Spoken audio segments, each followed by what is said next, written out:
stop, collaborate, and listen. Ice is back with my brand new edition. Something grabs a hold of me tightly, flows like a harpoon daily and nightly. Will it ever stop, yo? I don't know. Turn off the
What's up, everybody, and welcome to another episode of Standing Out. I'm Trey Griggs, your host and the founder and CEO of Beta Consulting Group. So excited that you are with us today. We got a great show for you.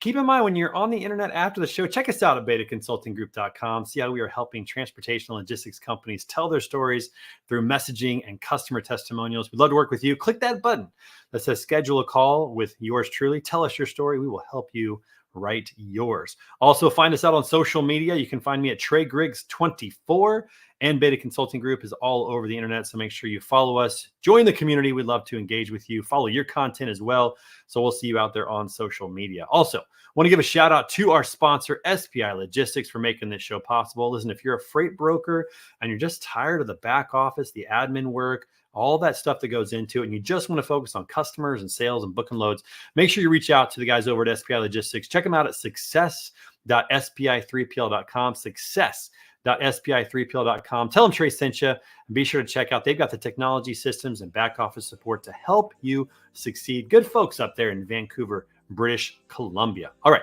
listen, we got a great show today. So excited to bring our guest on the show. I met him recently at a trade show this fall, got to learn about their product. They also were sponsors of some events that we were doing, so got to know their team really, really well, and excited about what they're doing in the space. So please welcome to the show today from MVMNT, the founder and CEO, Michael Colin.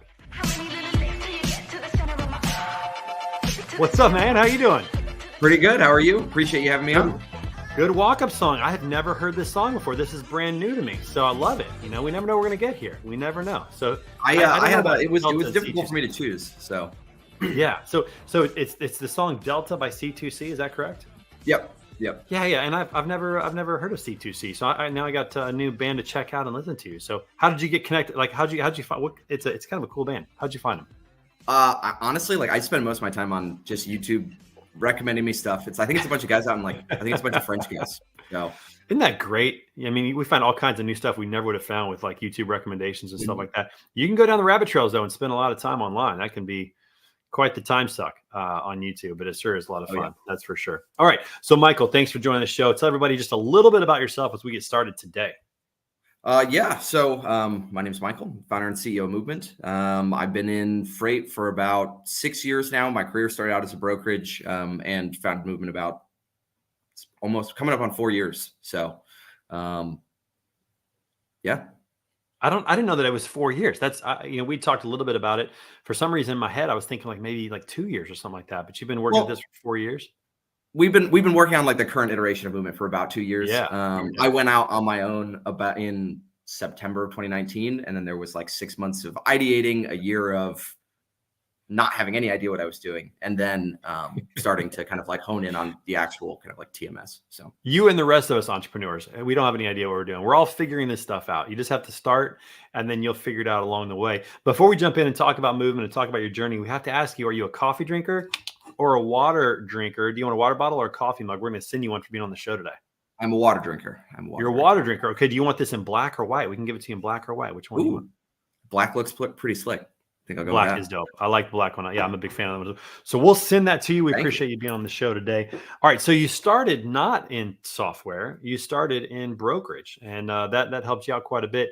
in that regard. Talk about that experience real quick. So you start, which brokerage did you start at? So I started my career at Circle Logistics. So Okay. I'm like Chicago born and raised. I went to community college in the Heights, then I went to DePaul for a little bit. And like a lot of people in freight, I was looking for a job. And so I started, I was looking for a job out of college, and started out as an ops rep at Circle Logistics. So I was there for a couple of years. Went from ops rep to running pricing to running ops, like all of ops for the Chicago P&L. So it was kind of all over the place. And then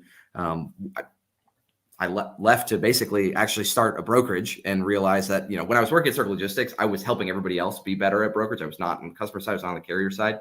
And so this company kind of followed that same path and like helping other brokers rather than trying to do it myself. Yeah. And before that, I mean, it's interesting to look at your career history. You were a music production engineer. That's interesting. To talk about that real quick. How'd you get into that? So I got really into making electronic music when I was in high school. So my uncle he used to make arcade games. If you ever played like Okay. Rampage, he made Rampage. Oh back yeah, in the day. yeah. Bunch of monsters destroying buildings and stuff like that. Yep.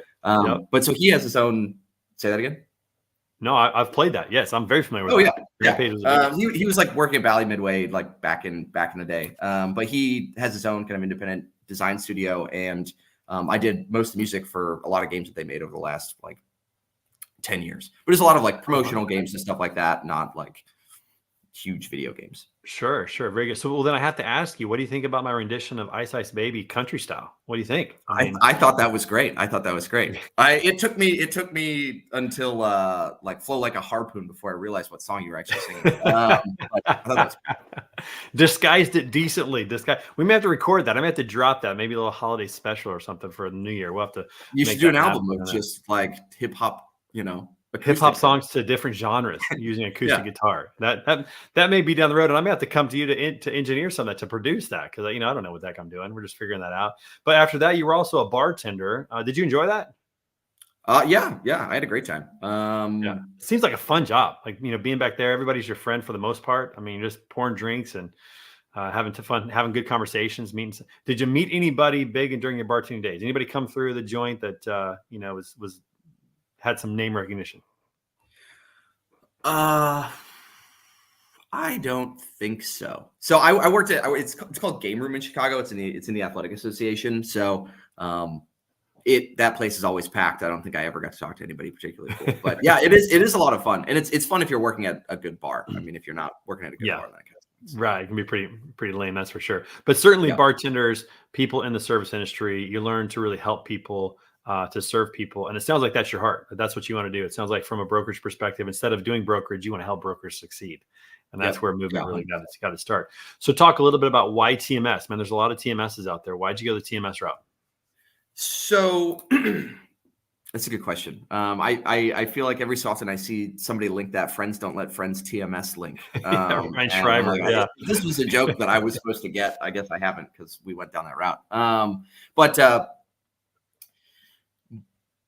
there's a couple different reasons. I mean, ultimately, at the end of the day, we have a pretty ambitious kind of product roadmap that involves things that go far beyond just like what are the operations of covering a load. So we want to be able to support brokers in more than just, okay, I want to put my loads in the system and get them through, and I'm done. We want to like move beyond that and help with the operations of the entire business. And it's kind of our opinion that at the end of the day, especially as more kind of money flows into the space from an investment perspective and technology gets better, everything will eventually end up in the TMS, and the TMS is the best way to support that, right? So when you think about even things like, how do I run my commissions? Well, all that data comes from the TMS. How do I handle, anything that might be on a load, that data comes from the TMS. We want to make sure that we're kind of serving as that core point, as a system of record and a system of engagement for all of our customers. Yeah, and I love that. And Ryan Schreiber does say, friends don't let their friends TMS, but I think he's meaning companies like brokers that say, I'm going to build a TMS. Like that's not good. Oh, okay. All right. Yeah, that's a lot of money, a lot of time, and they're not technology experts. That's not their thing. Let the experts build the TMS. But it is a crowded space. There's a lot of TMSs out there. Some are just for brokers, some are just for carriers, some do both. What is your specialize in? What's Movement really focusing on right now? So Movement is only brokerage. So it's a brokerage first TMS. We don't build any tools for shippers. We don't build any tools for carriers. We feel very strongly that a lot of the options that brokers do have to choose from have been like maybe a shipper TMS and then converted to brokerage, or a carrier TMS and converted to brokerage, or a company that, ultimately is trying to balance like building tools for both and can't focus on the brokerage use case. So we build specifically for brokers. All of us, at the company, or not everybody at the company, but a lot of people making decisions on product roadmap have been brokers before. And so that's our core focus. Very good. And there's about, I think, 5 or 6, maybe 7 TMSs that are in a similar vein of focusing on brokers. So how is Movement standing out? What are you guys doing that's really going to differentiate you? Let's hear the pitch. Tell us what you guys are doing that's different. Sure. Well, there's a few things. But ultimately, what it comes down to is what we want to do is our target customer base are small and medium-sized brokerages. So a lot of our customers are from that 0 to 25 mil. When I think about the segments of brokers, there's kind of like 0 to 25, you're just hustling and trying to make it work. 25 to 100, and talking about like $1 million in freight spend, right? Yep. 25 to 100, you're starting to scale, you're starting to do integrations, and realize that, process starts to become important. That's really where our core customer base is. And a lot of those companies don't have access to enterprise technology. Friends don't let friends TMS, now that I know the backstory. And so they don't have access to a lot of the things that people eventually, when companies do build their own TMS, improve the architecture, give them more capabilities for managing more complex revenue streams like consolidated partial or something like that. A lot of the off-the-shelf products don't have that. And so what we've done is we bring those things downstream so that these brokers that are smaller can, especially if they've come from, X Robinson, X Coyote, they've used a proprietary system and they see that technology lacking in some of their off-the-shelf options. We build that, baseline into the TMS for them. And then that, kind of like I said before, that expands into using that as the baseline for additional products that are kind of coming down the pipeline that'll help, that you don't normally associate with the TMS. Yeah. And, one thing I'm loving about a lot of the technology players that are out there right now, including yourself, is that you're former operators. You used to work in the space. So you've sat in that seat, you know what that's like. I think that's so critical. Some of the best technology we're seeing in the space right now is from companies that's their makeup. They've got an operator who is in the seat, like Highway has Michael Caney. He's an operator. He used to run brokerages, and now he's over there helping with, fraud and carrier identity and those types of things. I love seeing that play out in these new technology companies, as brokers who've actually been in the space, who have sat in that seat. How valuable is that? I mean, you're probably still, conferring with other brokers, but it has to be huge to have that personal experience of knowing what that's like. Yeah. I mean, I don't think we'd be good at our jobs if we weren't. To be honest, I think I definitely have it's a big frustration of mine because there are a lot of products that are out there where you get in and you can just feel you can feel that it wasn't built by somebody that's booked a load before.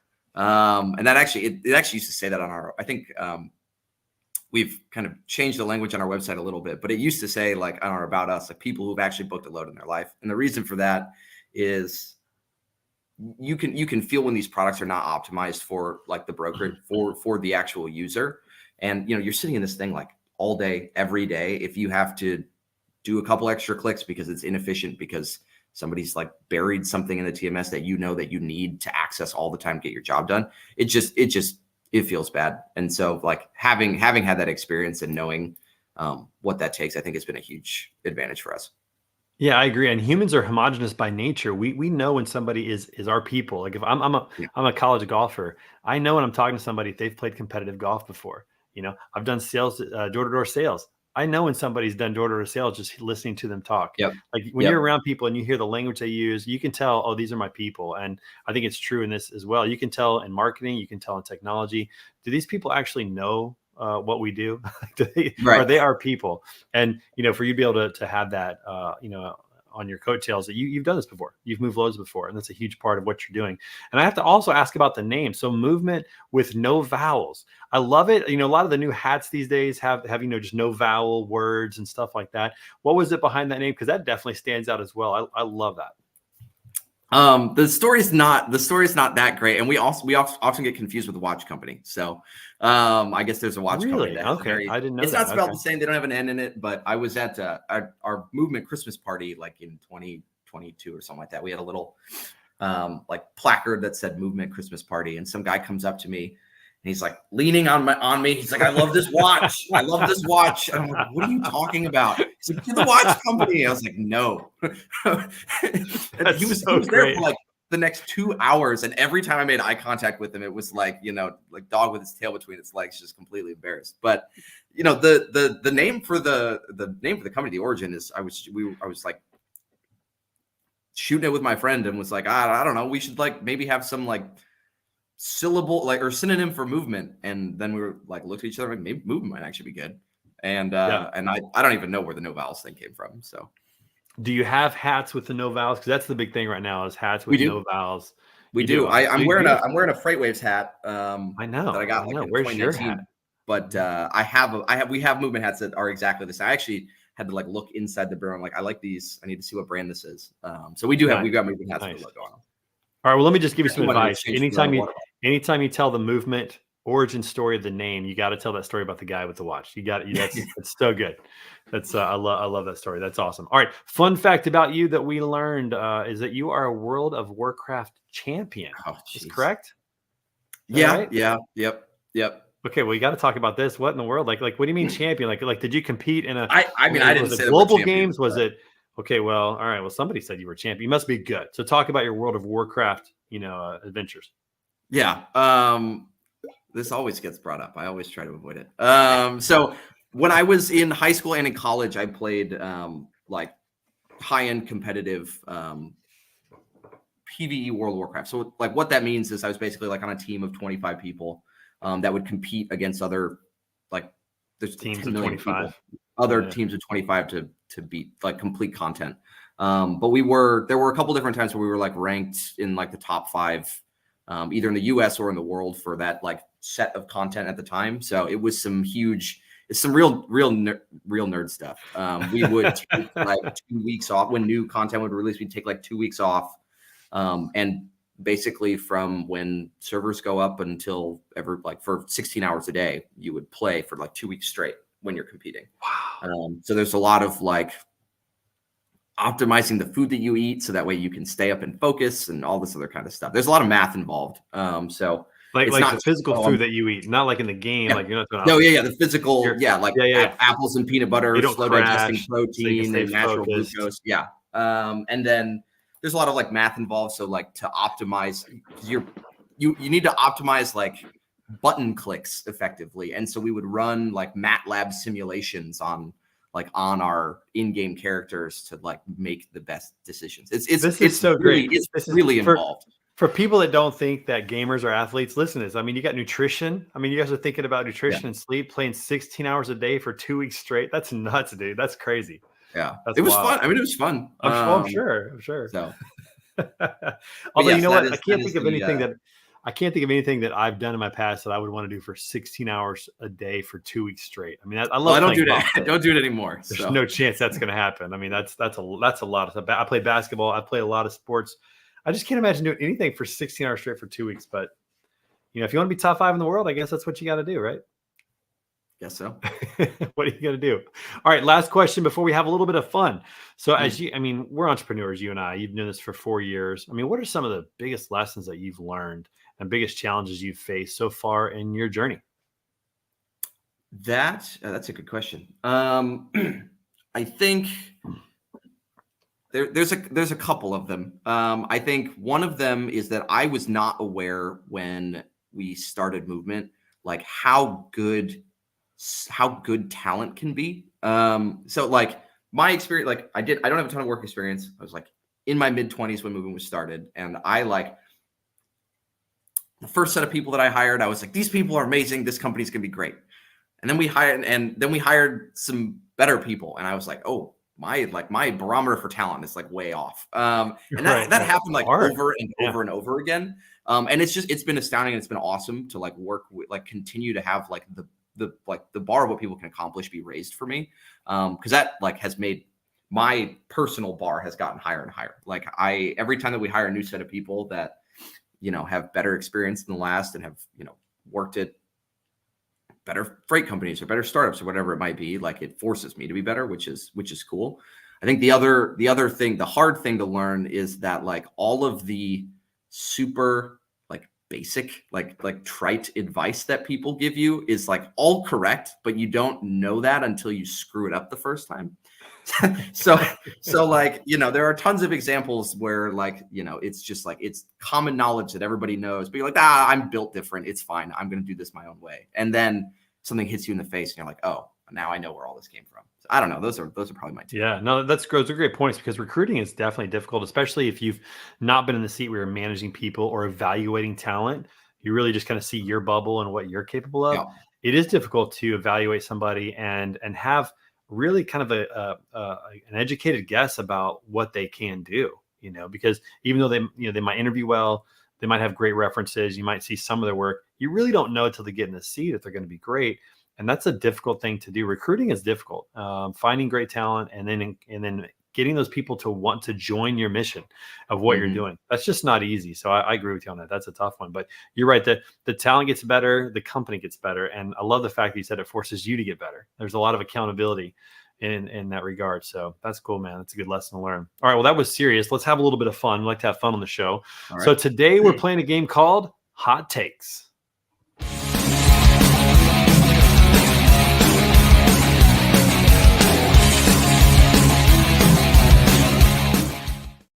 All right, Michael, here's what's going to happen. We're going to put your background music up so that we can have a little customization here today. And what we're going to do is we're going to throw a banner up on the screen with a possibly unpopular opinion to spark a little friendly debate. So you have to decide if you agree or disagree with the statement. Are you ready? All right. All right. Hot take number one.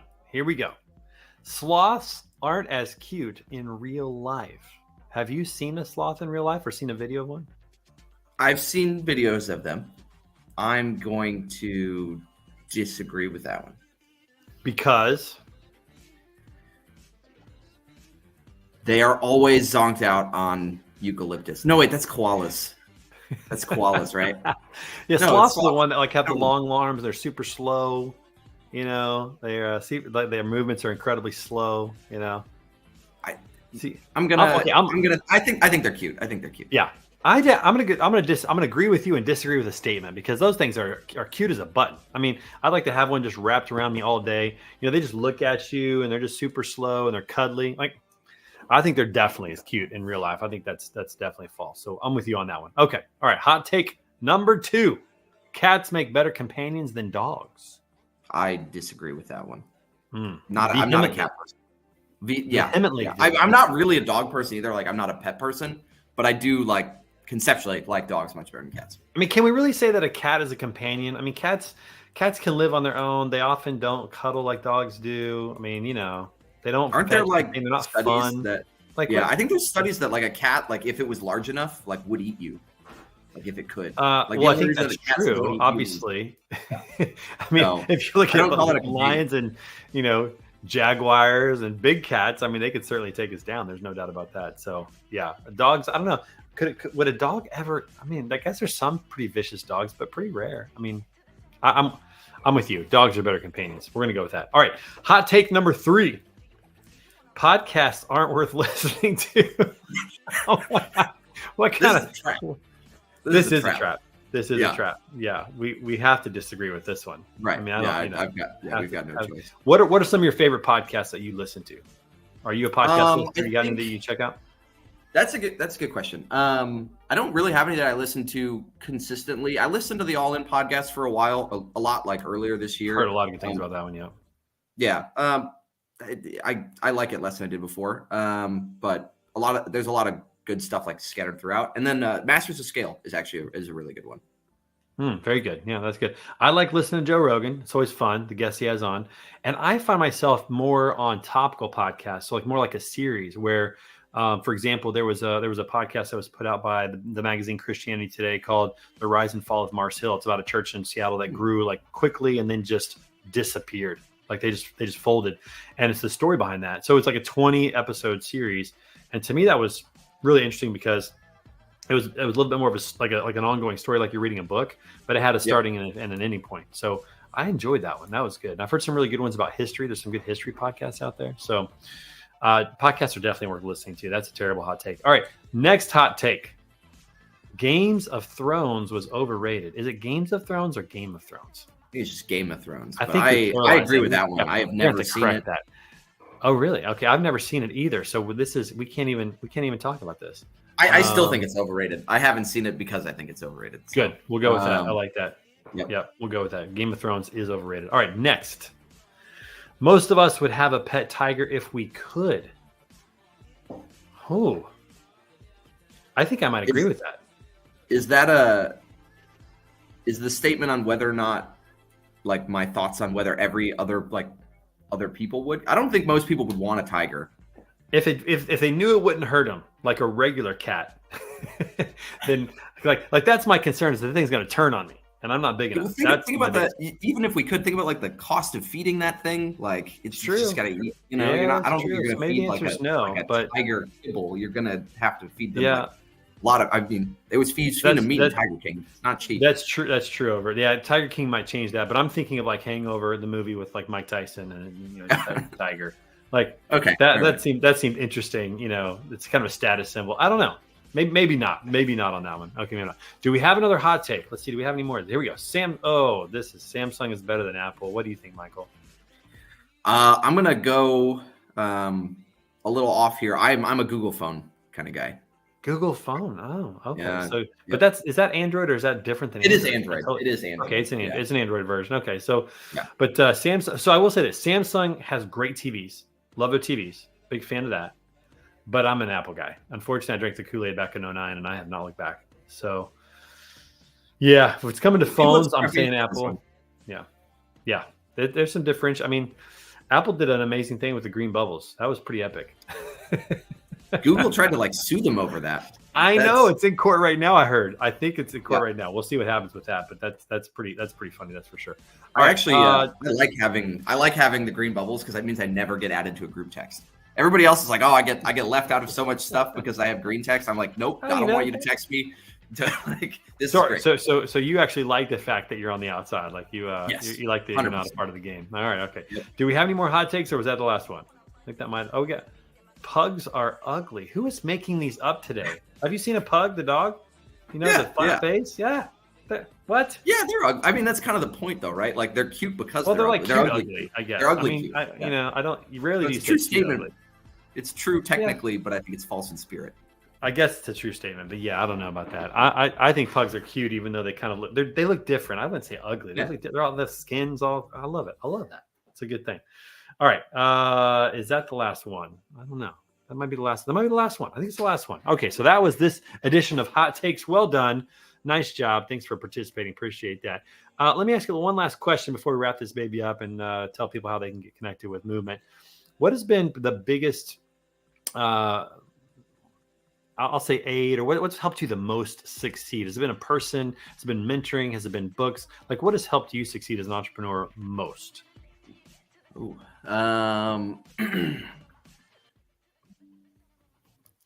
That's a really good question. I mean,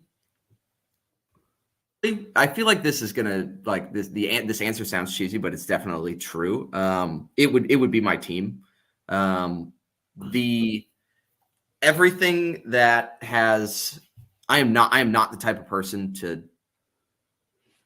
I can from like a product perspective or sales perspective or marketing or whatever it might be. I can get something like 80% of the way there.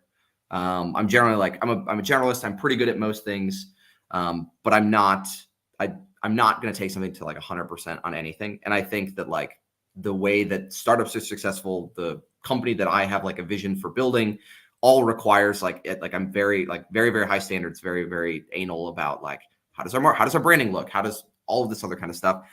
And I have these super high standards for all of it. I can't get anything to that point, and without everybody else who like deals with my like kind of weird mad scientist vibe and stuff like that, like is the only way that any of this is possible. So Yeah, I think it's a great answer because I heard this one time and it started to, you probably feel this too. It's starting to come true. Is somebody said if you want to go fast, go by yourself. If you want to go far, go together. Yep. And I've learned in my short journey as well that the company will always be hindered by my capacity to grow and to let things go, like to delegate and get things off my plate, which is such a weird thing because the reason we start companies is because we're doers. Yep. We do things. We want to do things. We're doers. And then when you realize that the one thing that's holding your company back is you, that's humbling. It's like, Yep. wow, I have to change my entire philosophy about what I'm doing. I have to do less so that we can do more. And that's Yep. such a weird, kind of a weird feeling. So I agree with you on that. Your team really does make you better. Like you said earlier, it gives you the accountability, all that good stuff. It's so critical. All right. So Michael, how can people learn more about movement and connect with you? So our website's movement.io, which is a lot of vowels. Well, or a only lot at of the end. A lot of consonants Yeah, followed by lacking a lot of vowels. vowels. Consonants, a lot of dot, random letters vowels. in a row, I guess is what I meant. So yeah, that's MVMNT.io is our website. Yeah. You can book, if you're interested, you can book a demo from there, or you can always shoot me an email. It's Michael@movement.io.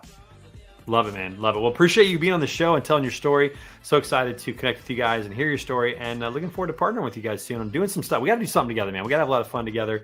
That'll be a great time. So thanks for being on this episode, and we'll see you again real soon. Yeah, thanks so much for having me. All right, everybody, make sure you come back every Tuesday for another great episode. Hope you're having a wonderful New Year's, and we will see you guys real soon. Thanks again to our friends over at SPI Logistics. Again, check them out at success.spi3pl.com. We'll see you soon.